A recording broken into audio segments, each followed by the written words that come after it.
My parents told me they were broke when my son needed surgery. My sister just thanked them for her $80,000 BMW. 5 years ago, my son was diagnosed with a heart condition that required multiple surgeries.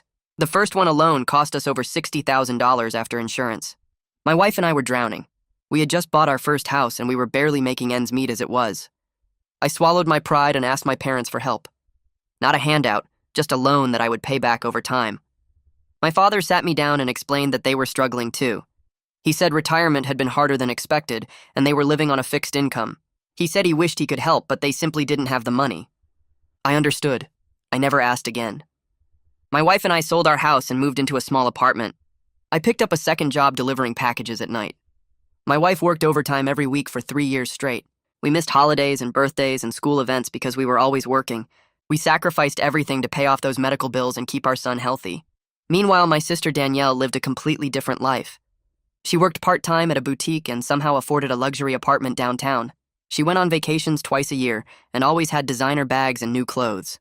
I assumed she had a boyfriend helping her out, or maybe she was just better with money than I was. I never questioned it because I was too exhausted to care. Last weekend was my mother's birthday, and the whole family gathered at my parents' house for dinner.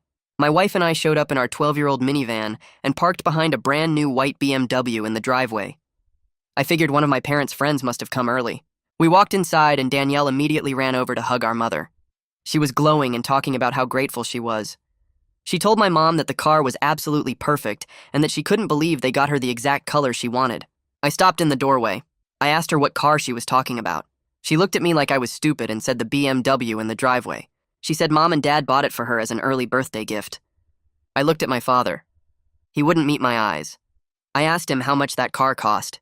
He mumbled something about it being a special occasion. I asked him again. He finally said it was around $80,000. I felt my wife grab my arm. I could tell she was doing the math in her head just like I was. $80,000 for a car for my sister who works part-time and has no kids. But 5 years ago, they couldn't spare a single dollar to help save their grandson's life. I asked my father directly how long he had been giving Danielle money. He tried to brush it off and told me this wasn't the time or place. Danielle jumped in and told me not to ruin Mom's birthday with my jealousy. That's when my wife spoke up. She asked Danielle if she even knew what we went through.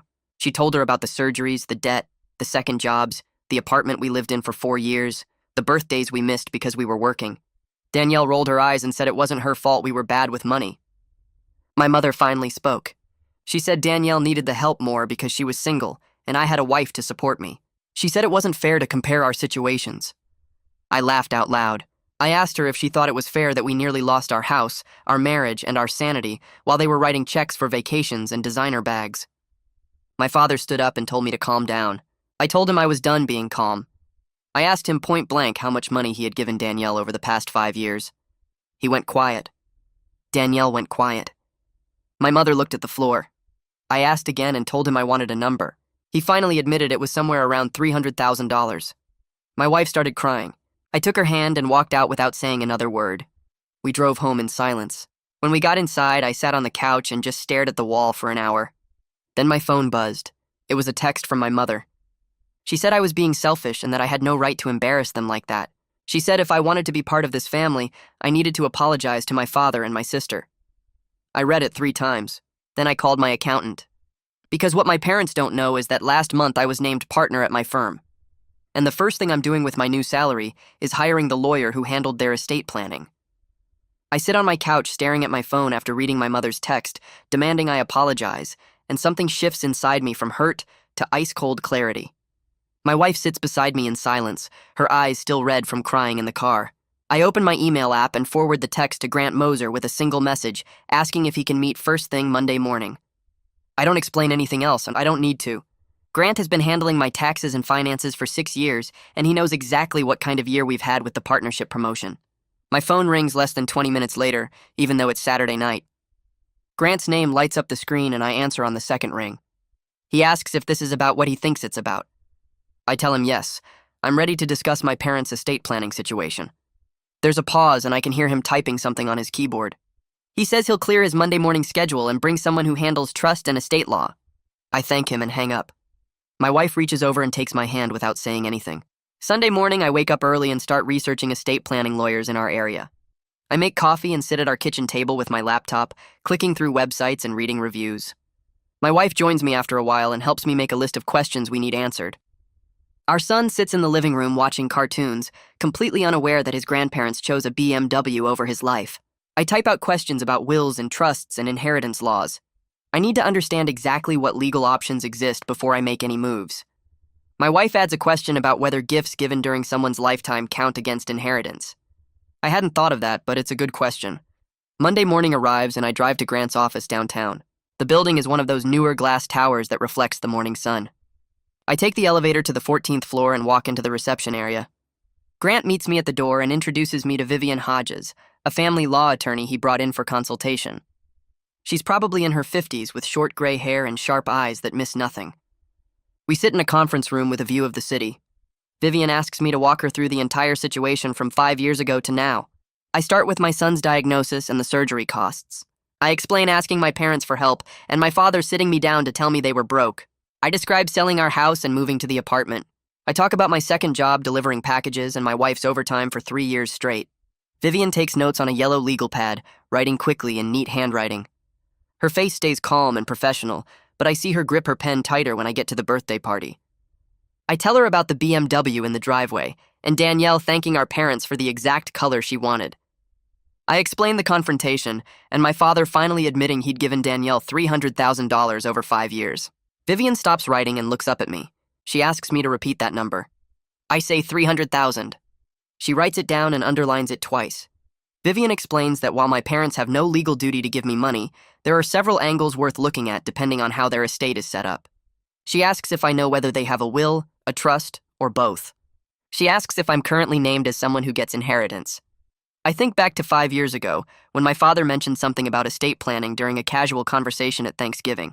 He'd said something about meeting with Dominic Stratton, a lawyer who handles wills and trusts. I tell Vivian this and she writes down the name. Grant leans forward and asks if I want him to try to find out more about Stratton. I nod. Grant suggests we need to understand my parents' actual financial situation before deciding what to do next. He asks permission to pull together my own financial records from the past 5 years to show exactly what we gave up while they claimed they had no money. I agree right away. Those records will show the brutal reality of everything we lost. The house sale that cost us equity, my second job income, my wife's overtime pay, every missed birthday and holiday because we were working. Grant says he'll have something ready by Wednesday. Vivian adds that documentation will be important if we decide to take any legal steps. I return to work Monday afternoon and try to focus on my cases. I have a client meeting at 2, and I force myself to review the file beforehand. But my mind keeps going back to my mother's text. The words keep playing in my head. Selfish. Embarrass them. Apologize. I'm staring at my computer screen when Regina Wolf stops by my office. She's been my mentor at the firm since I started as an associate 8 years ago. She asks if everything's okay because I seem off. I pause, then tell her the basics of what happened. She sits down in the chair across from my desk and listens with the same careful attention she gives to complicated legal problems.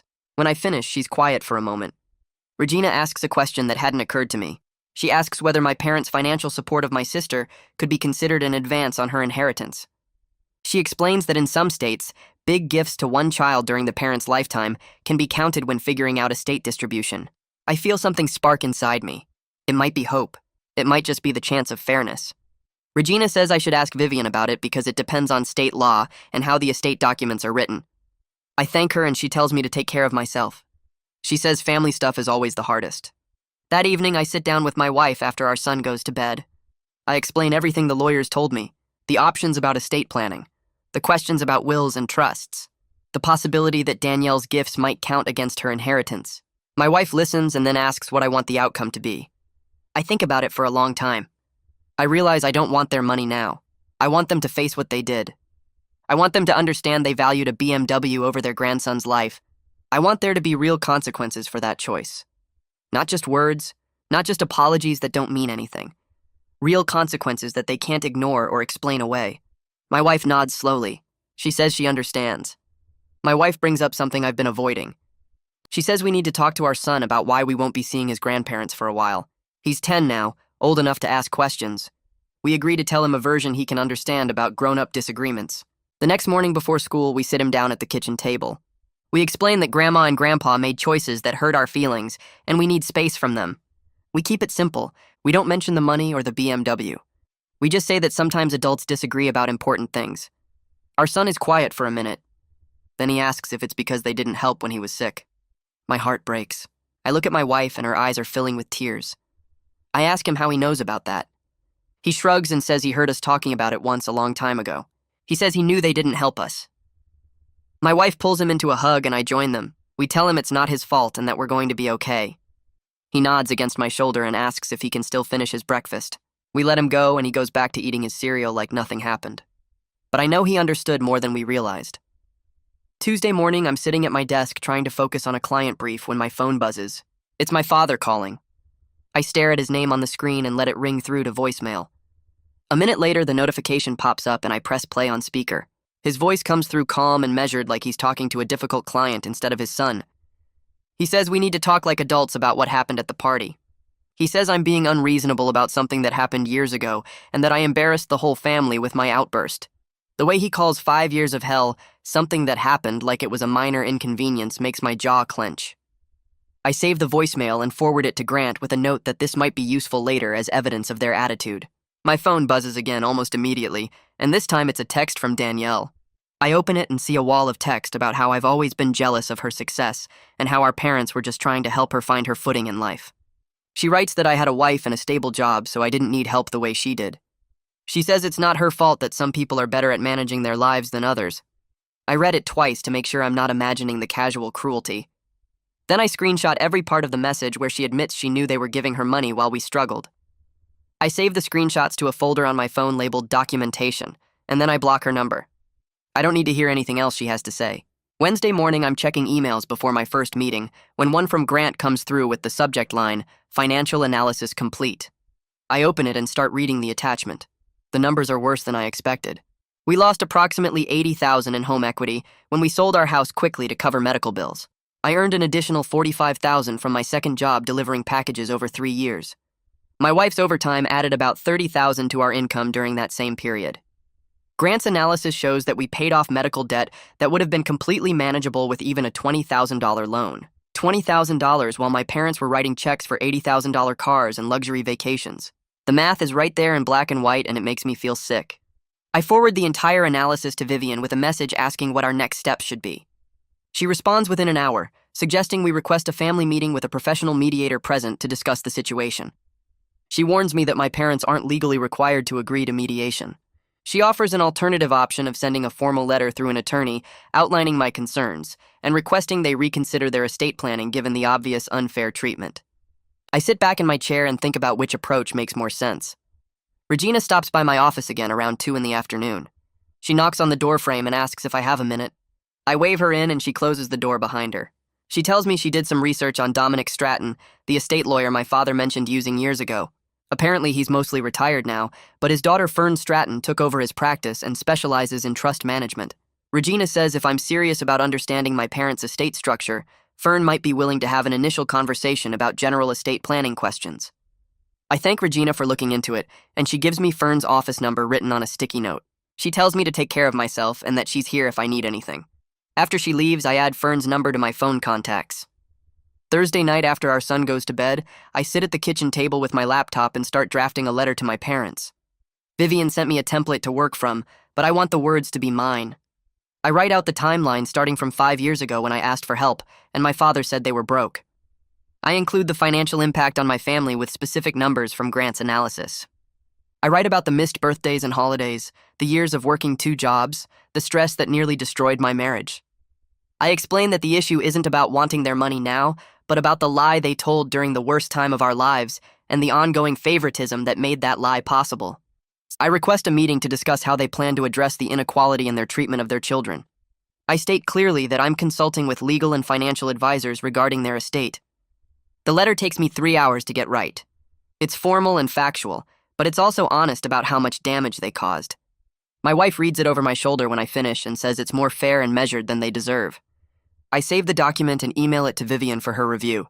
Friday morning, Vivian responds that the letter looks good and I should send it via certified mail for proof of delivery. I print it out at the office and take it to the post office during lunch. The clerk processes the certified mail paperwork and hands me the receipt. I fold it into my wallet next to my son's school photo. It feels strange sending such a formal document to my own parents. but their demand that I apologize showed me they don't understand the seriousness of what they did. Maybe seeing it in writing from lawyers will make it real for them. I drive back to the office and try to focus on work for the rest of the afternoon. My college friend Asher calls Friday evening after I texted him earlier in the week about what happened. He's a financial planner in another state now, and we don't talk as often as we should. He's angry on my behalf when I explain the whole situation. He tells me his parents did something similar with his brother, though not as extreme. His brother got help with a down payment while Asher got nothing. He says family money disputes get ugly fast and that people's memories become very selective when inheritance is involved. He suggests I document everything in writing and keep copies of all communications. I tell him I'm already doing that and he says good because I'm going to need that paper trail. We talk for another 20 minutes about other things before hanging up. It helps to know someone else understands what this kind of favoritism feels like. Saturday morning, my phone rings and it's my mother calling from her cell. I consider letting it go to voicemail like I did with my father, but I want to hear her reaction to the letter. I answer and she's already crying before I say hello. She tells me I'm tearing the family apart over money and that she never thought I was the kind of person who would be so greedy. The accusation hits me wrong and I stay very calm. I ask her a direct question. If our situations had been reversed, if Danielle's child needed surgery and they'd said no to her while giving me $300,000, would that be acceptable? Would that be fair? She goes quiet on the other end of the line. I wait for her to answer, but instead I hear a click and the call ends. She hung up without responding to the question. I set my phone down on the counter and go find my wife to tell her what happened. Sunday afternoon is warm and clear, so I take my son to the park near our apartment.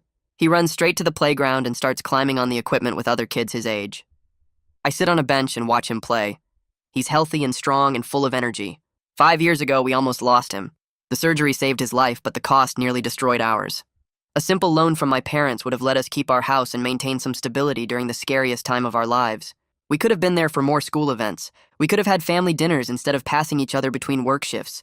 We could have actually enjoyed watching our son recover, instead of drowning in debt and exhaustion. But my parents chose to fund my sister's designer handbag collection and luxury apartment instead. They chose a BMW over their grandson's well-being. And then they acted like I was being unreasonable for expecting basic family support during a medical crisis. My son waves at me from the top of the slide and I wave back. He's smiling and happy and completely unaware of how close we came to losing everything. I'm grateful he doesn't have to carry that weight. But I'm never going to forget what my parents did to us, and I'm going to make sure there are real consequences for their choices. Monday morning, I check my email before heading to work and find a message from my father sitting at the top of my inbox. No phone call, no attempt at actual conversation.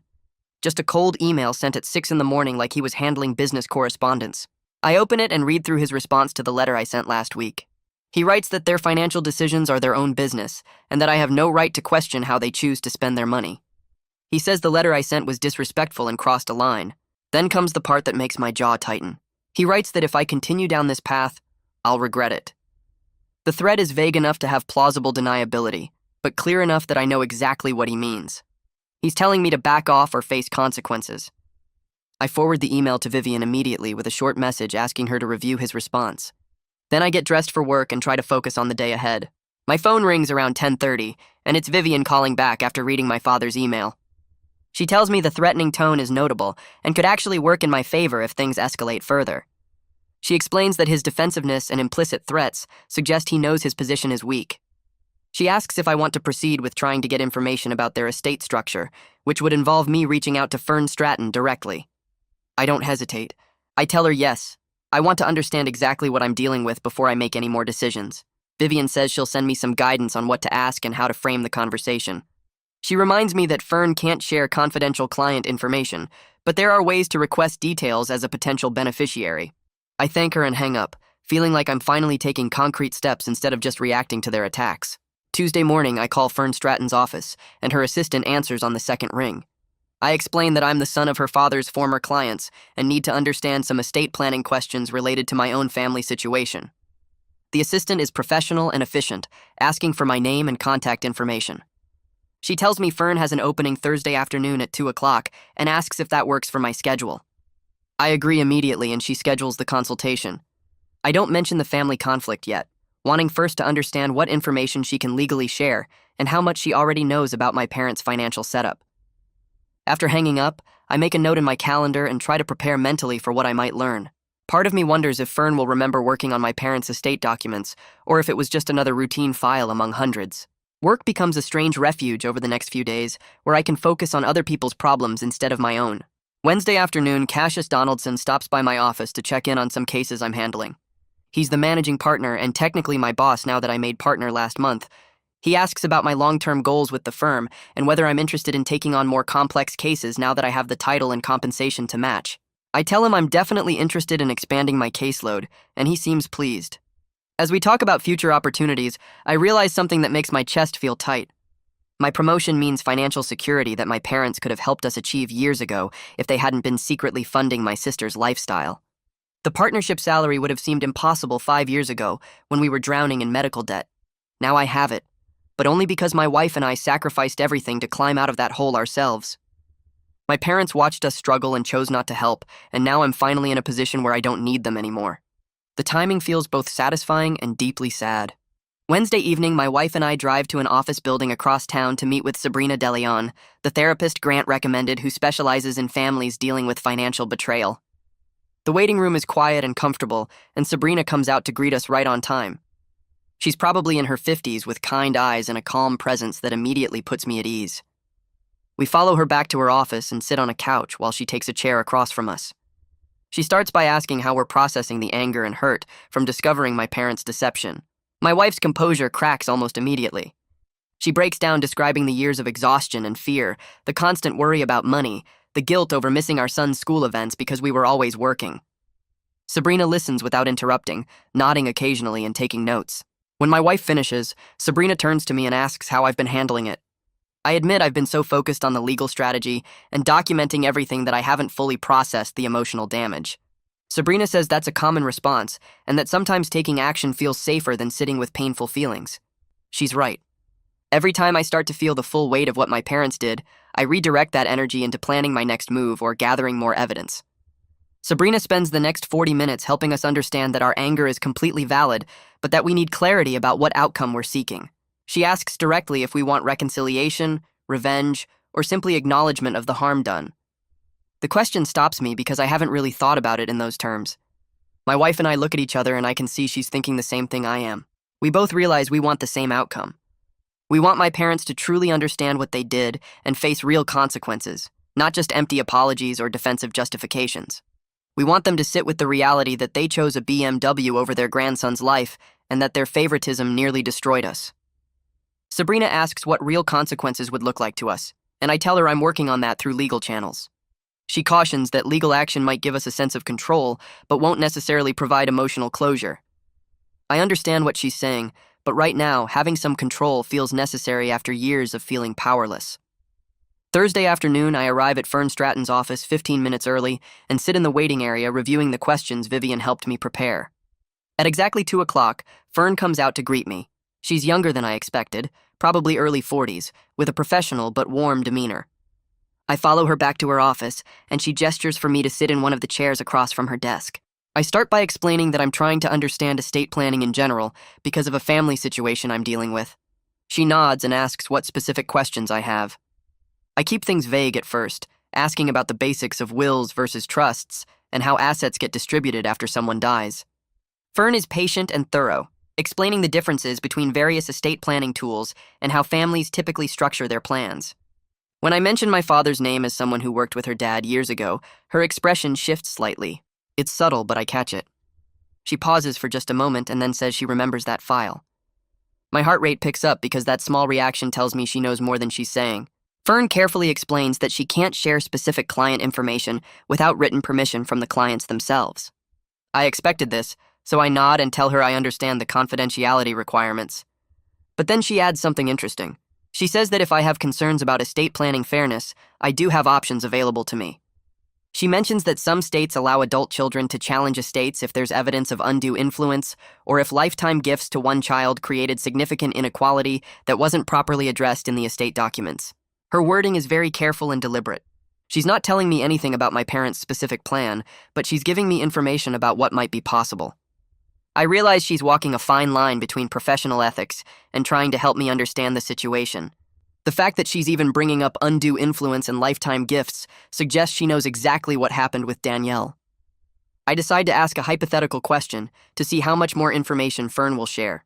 I ask what would happen if parents gave one child hundreds of thousands of dollars during their lifetime while refusing to help another child during a medical crisis. Would those lifetime gifts affect how the estate gets divided? Fern leans back in her chair and considers the question carefully before answering. She says it depends entirely on how the estate documents are written. If the will or trust explicitly states that lifetime gifts should be considered advances on inheritance, then yes, those gifts would be deducted from that child's share. But if the documents don't address lifetime gifts at all, they might be treated as separate from the inheritance, and the estate would be split equally regardless.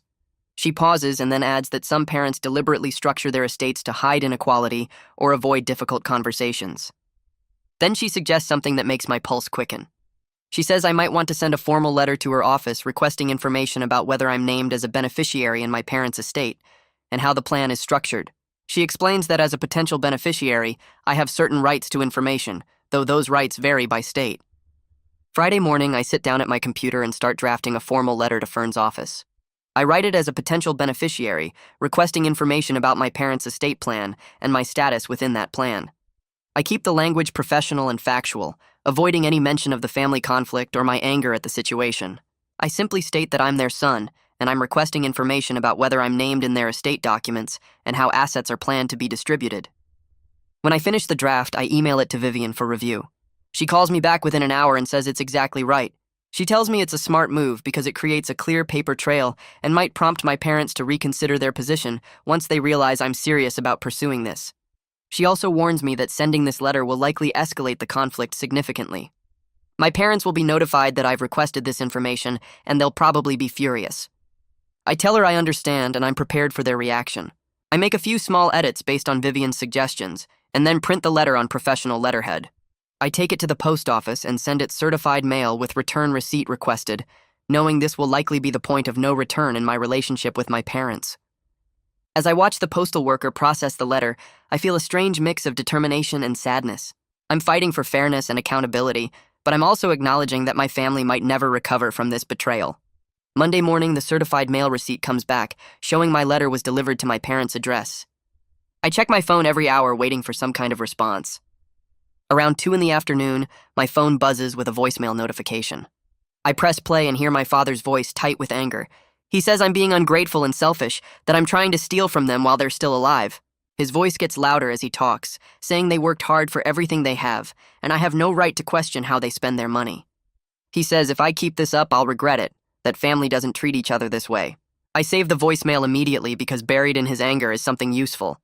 He's talking about substantial assets, about money they have right now, completely contradicting his story from 5 years ago about being broke on a fixed income. I play it again and write down the exact phrases he uses. Then I forward it to both Grant and Vivian with a note saying my father just admitted on tape that they have significant wealth. Tuesday afternoon, I'm in the middle of reviewing a contract when my desk phone rings. I answer and hear screaming before I can even say hello. It's Danielle. Somehow she got my work number. She's yelling that I'm trying to steal her inheritance, that I'm a greedy bastard who can't stand seeing her happy. I lean back in my chair and let her rant for a solid minute before I speak. When she finally pauses for breath, I tell her calmly that I'm simply asking for fair treatment. I point out that if our parents had helped me the way they helped her, we wouldn't be in this situation at all.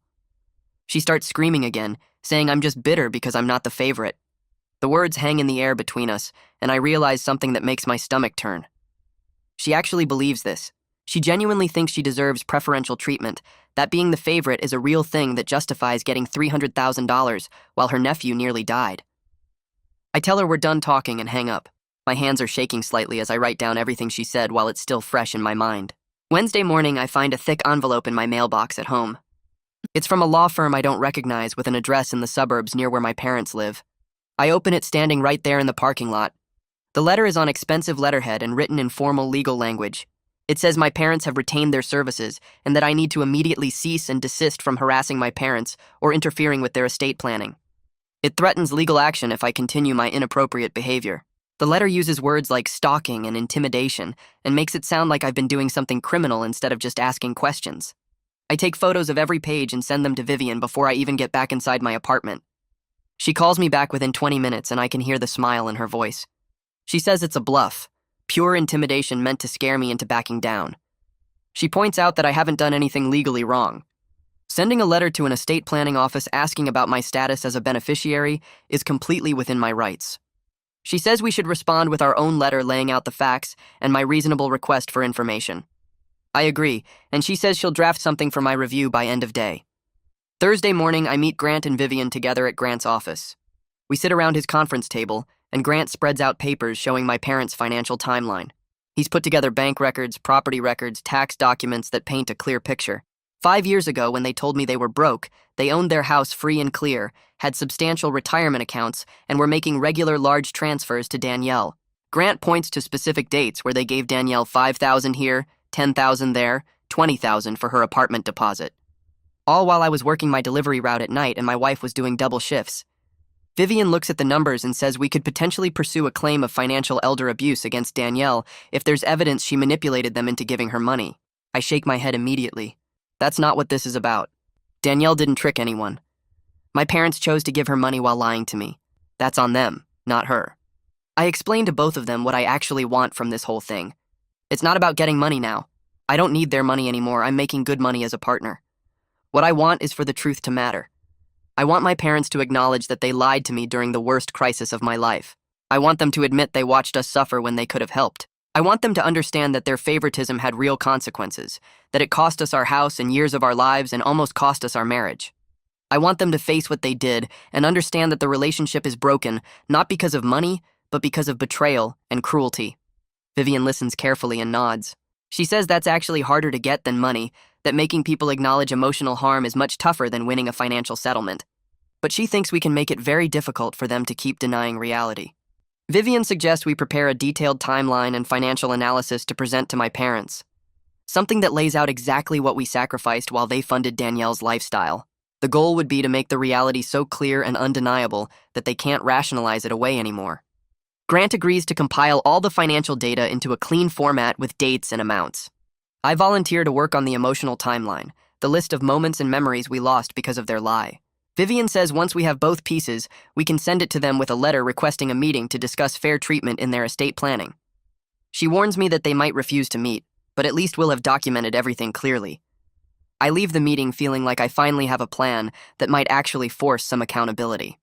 Thursday evening after my son goes to bed, I sit down at the kitchen table with a blank document open on my laptop. I start writing out everything we missed during those sacrifice years. My son's 5th birthday when I was working my delivery route instead of being at his party. Our 10th wedding anniversary that we spent in the hospital because we couldn't afford to take time off work. The school play where my son played a tree and I missed it because I was doing overtime. Christmas mornings that were rushed and stressful because we both had to work that afternoon. My son's first day of kindergarten that my wife handled alone because I was sleeping after working all night. Each memory is a small wound that my parents' lie made necessary. I could have been there for all of these moments if they'd just loaned us $20,000.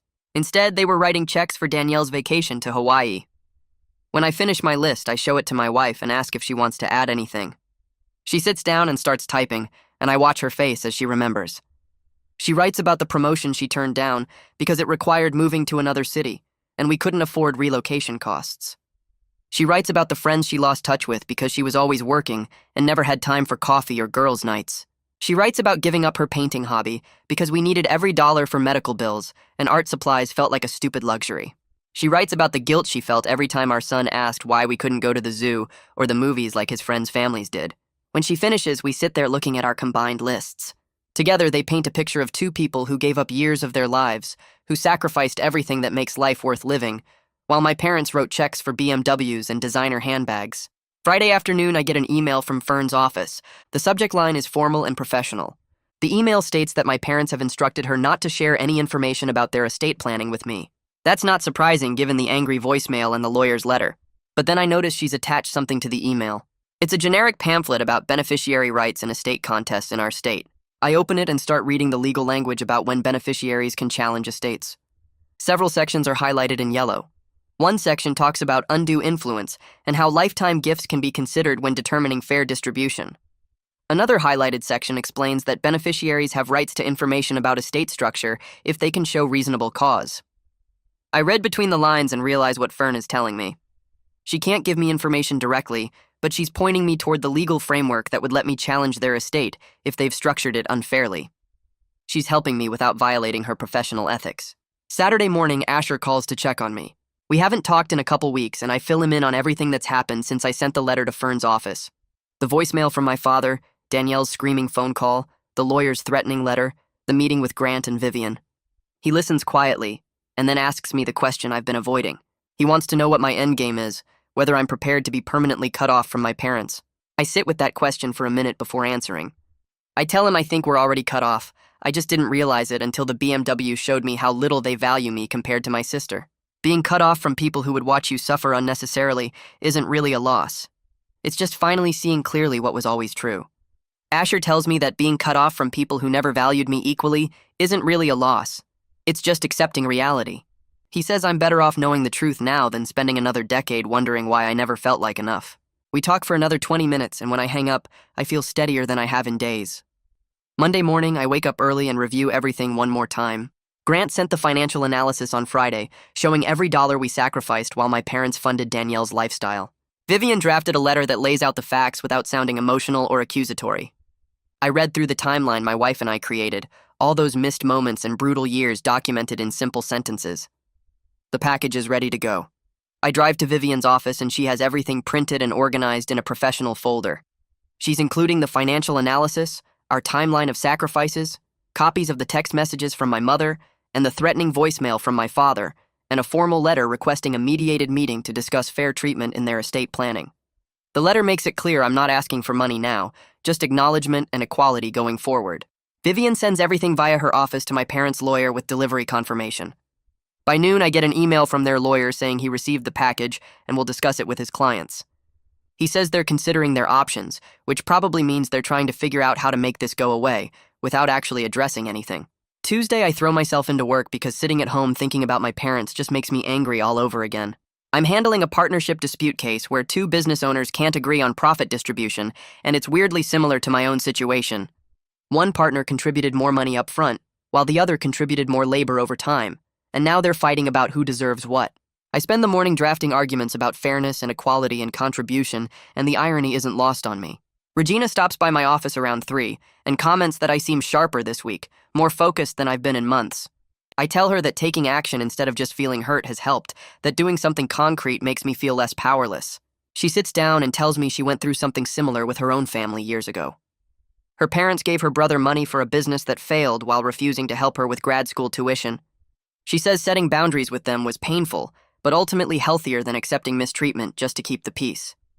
She says family relationships should be based on mutual respect, not obligation and guilt. Wednesday afternoon, my phone rings from a number I don't recognize. I almost let it go to voicemail, but something makes me answer. It's my mother, and she sounds different, calmer than the angry texts and the defensive birthday party confrontation.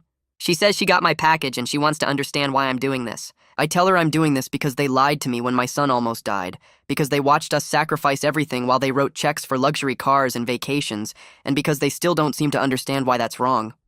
She starts crying and says they were just trying to help Danielle, that she needed support because she was alone. I ask her directly why Danielle's comfort was more important than her grandson's life.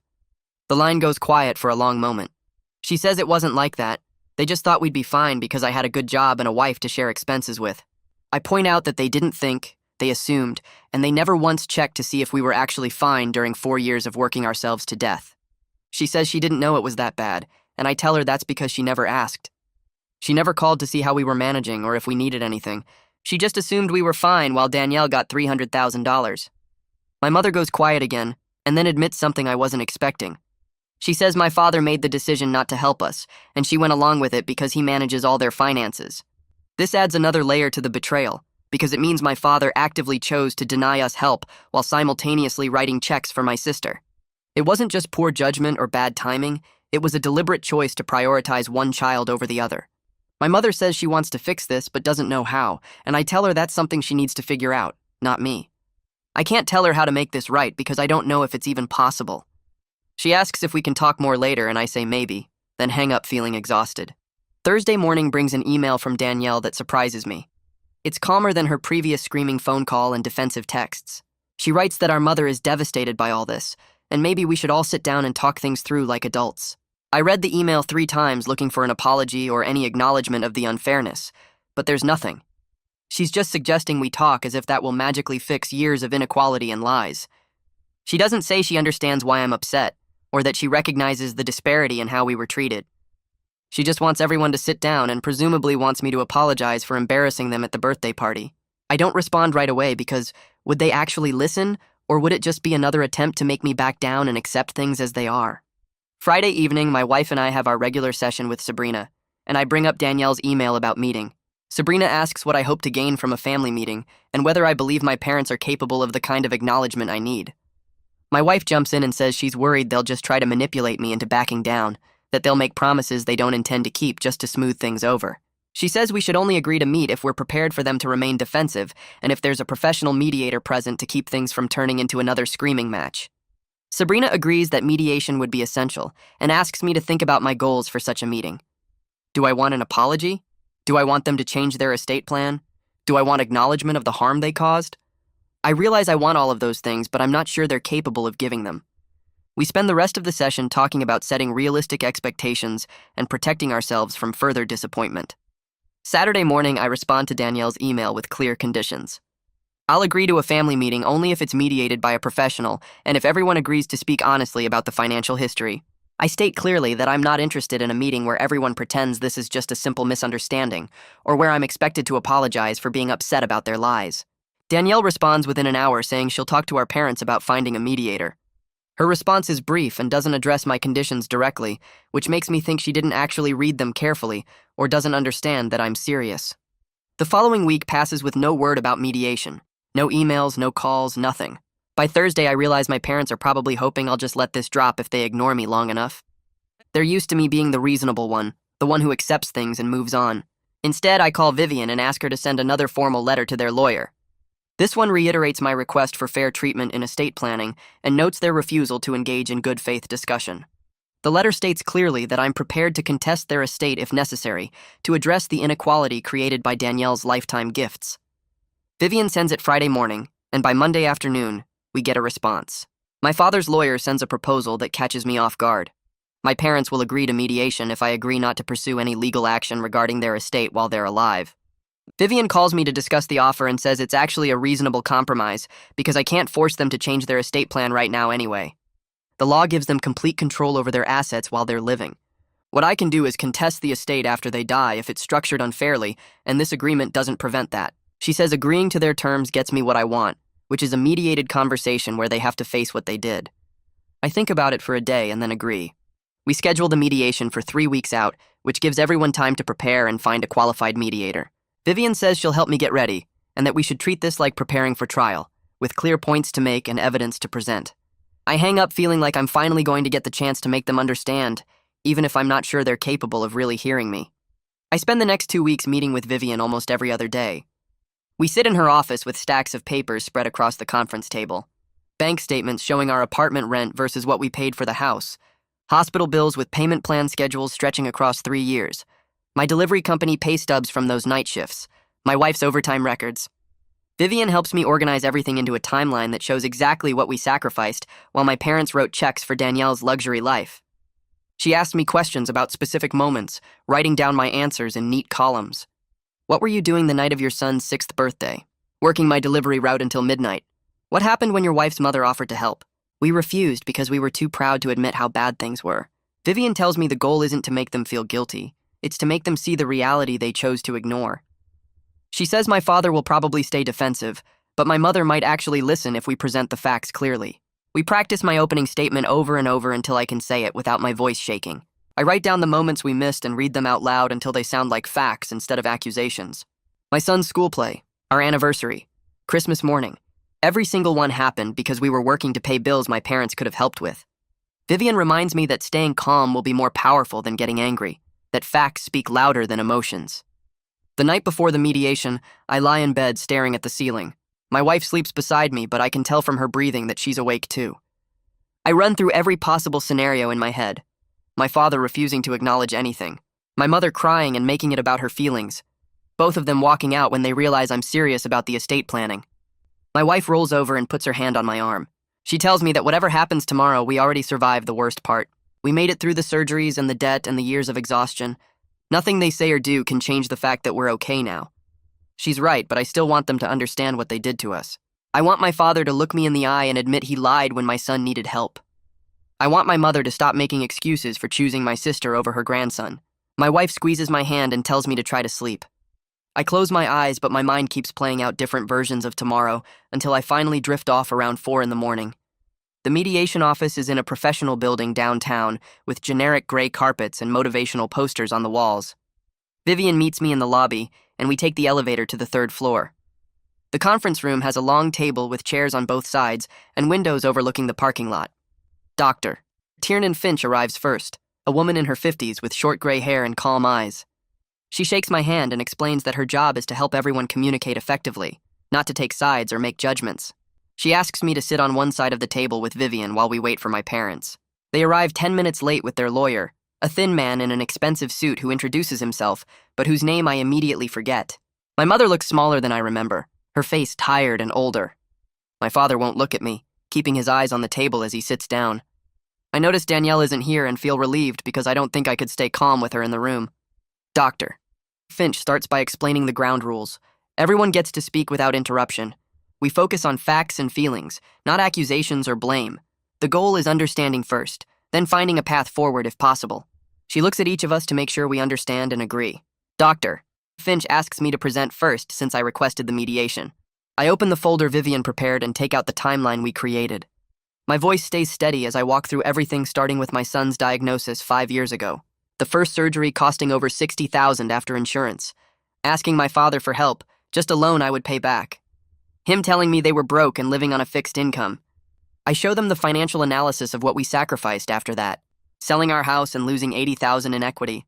My second job earning $45,000 over 3 years of night shifts. My wife's overtime adding $30,000 more. The apartment we lived in for 4 years. I read from the list of moments we missed. My son's 5th birthday when I was delivering packages. Our anniversary in the hospital. The Christmas mornings we rushed through because we had to work. Each one a direct result of not having the help my parents could have easily provided. Then I show them the timeline of Danielle's gifts during those same years. The luxury apartment downtown, the vacations twice a year, the designer clothes and handbags, the BMW that revealed everything. I explain that the issue isn't the money itself. It's the lie they told during our darkest time and the favoritism that made that lie possible. My voice doesn't shake when I say they chose a car over their grandson's life. When I finish, my mother has tears running down her face, but she's not making any sound. My father clears his throat and starts talking before Dr. Finch can say anything. His voice has that defensive edge I recognize from the birthday party. He says they made the best decisions they could with the information they had at the time. They didn't realize how hard things were for us because we never told them. I start to interrupt, but Dr. Finch holds up her hand and reminds me that everyone gets to finish. My father continues that they thought helping Danielle was more important because she didn't have a spouse or stable income like I did. He says they believed I would be fine because I had my wife to share the burden and a good job at the law firm. He completely misses the irony of saying Danielle needed help more when she was working part-time by choice while we were drowning in medical debt. He talks about how they wanted to give both their children support, but had to prioritize based on who needed it most. His lawyer nods along like this makes perfect sense. My father finishes by saying he's sorry we had a hard time, but they were just trying to do right by both their kids. My mother speaks next and surprises me by being more honest than I expected. Her voice shakes as she admits they made a mistake in not helping us 5 years ago. She says she's been thinking about it constantly since the birthday party, and she realizes now how much damage their choices caused. She talks about how she tried to bring it up with my father multiple times over the years, suggesting they should check on us or offer help, but he always said we were fine and didn't need anything. She admits she should have pushed harder or reached out on her own. Then she says something that creates visible tension between my parents. She's tried to talk to my father about changing their estate plan to be more fair, but he's been resistant because he doesn't want to admit he was wrong about how they handled things. My father's jaw tightens and he stares at the table. His lawyer leans over and whispers something to him. My mother keeps talking, saying she knows an apology isn't enough, but she wants me to understand that she sees now what they did to us. She wipes her eyes and looks at me directly for the first time since they arrived. Doctor. Finch lets the silence sit for a moment before she addresses my father directly. She asks him if he understands why his son feels betrayed by what happened. My father shifts in his chair and takes a long time to answer. He finally says he thought he was doing the right thing for both his children at the time. The words sound rehearsed like his lawyer told him what to say. I lean forward and ask him how giving one child $300,000 while telling the other he's broke during a medical crisis could possibly be doing right by both children. He doesn't have an answer. His mouth opens, but nothing comes out. Doctor. Finch doesn't push him, just lets the question hang in the air.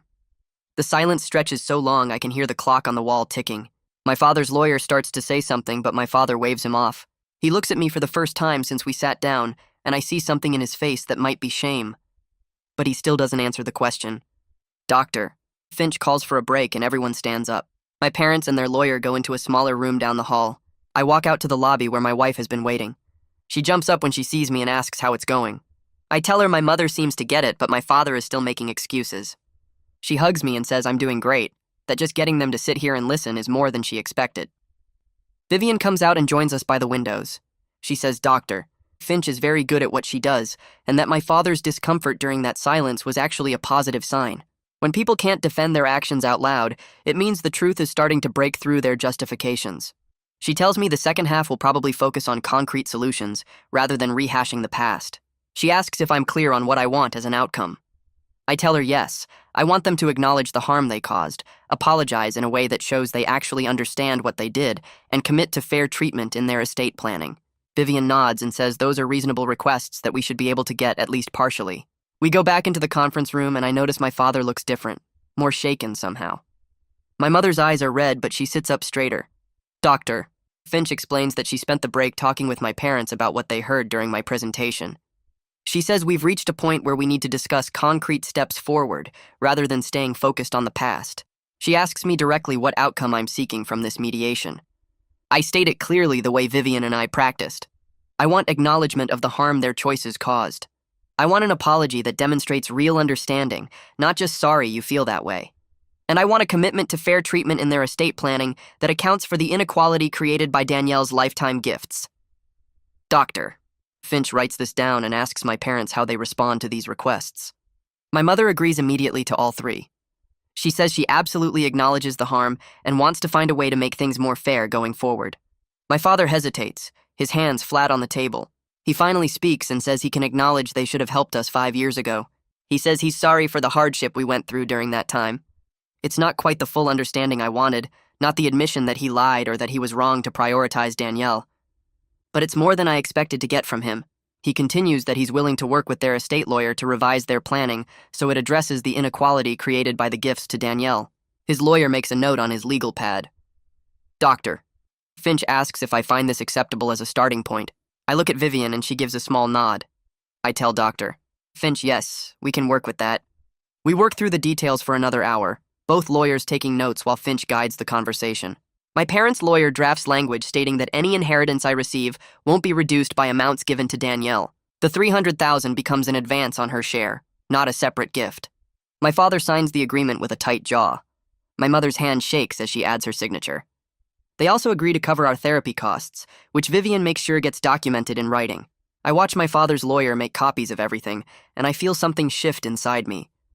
Not forgiveness exactly, but maybe the beginning of letting go of the worst of the anger. Finch asks if we see potential for rebuilding the family relationship. I tell her honestly that I don't know. Trust takes years to build, and they destroyed a lot of it with their choices. My mother's face crumples, and she asks if she can see her grandson. I pause before answering. That's something my wife and I need to discuss as a family, I tell her. We'll decide over time what feels right. I'm not ready to pretend everything is fine just because we signed some papers. My father stands and shakes Vivian's hand, then leaves the room without looking at me. My mother lingers, touching my arm briefly before following him out.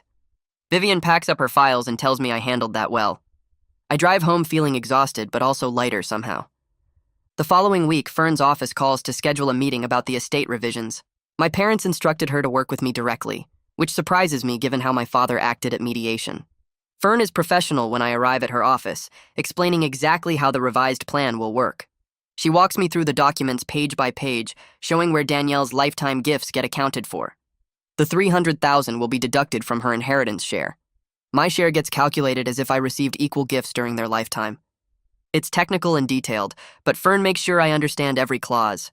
She asks if I have questions, and I realize I have dozens, but they all boil down to one thing. Will this actually be enforceable when the time comes? Fern assures me the language is clear and legally sound. I approve the changes and sign where she indicates. I meet with Fern again 2 days later to review the final estate documents. The plan now explicitly states the $300,000 deduction from Danielle's share. My share gets calculated with an equivalent amount added. It's not perfect justice for 5 years of unnecessary suffering, but it's acknowledgement in legal terms that the inequality was real and needed correction. I read through every page twice before approving. Fern makes copies for my records and tells me the documents are now filed with the appropriate offices. I thank her and leave feeling like at least this part is settled. Over the next month, my mother reaches out several times. Text messages asking to meet for coffee, voicemails asking about my son. I ignore most of them at first, still processing everything that happened. Finally, I agree to a brief coffee meeting at a place near my office. She shows up early and orders for both of us. She apologizes again, her voice breaking as she tells me she's been thinking about all the moments they missed during our sacrifice years. The birthdays, the holidays, the everyday struggles they could have helped with. She seems genuinely sorry, and while I'm not ready to fully forgive, I appreciate that she's trying to understand. We talk for 40 minutes and it's awkward but not hostile. I tell her she can see my son occasionally, but we need clear boundaries. Supervised visits only for now. She agrees immediately and thanks me for giving her a chance. 3 months after the mediation, my wife and I are settling into something that feels almost normal. We're doing well financially with my partnership income. We started a college fund for our son last month. My relationship with my parents is cordial but distant, more like acquaintances than family. We meet for supervised visits every few weeks. My mother brings small gifts and my father stays quiet. Danielle and I haven't spoken since before the mediation. I heard through my mother that she's upset about the estate changes, but I don't care. I learned something important through all of this. Sometimes the best outcome isn't perfect reconciliation, but rather honest acknowledgement and fair treatment going forward. We're building the life we should have had 5 years ago. This time we're doing it with our eyes open about who we can actually count on. My son is healthy and happy. My wife and I are stronger for surviving what we went through. And I know now that family isn't just about blood, it's about who shows up when things get hard.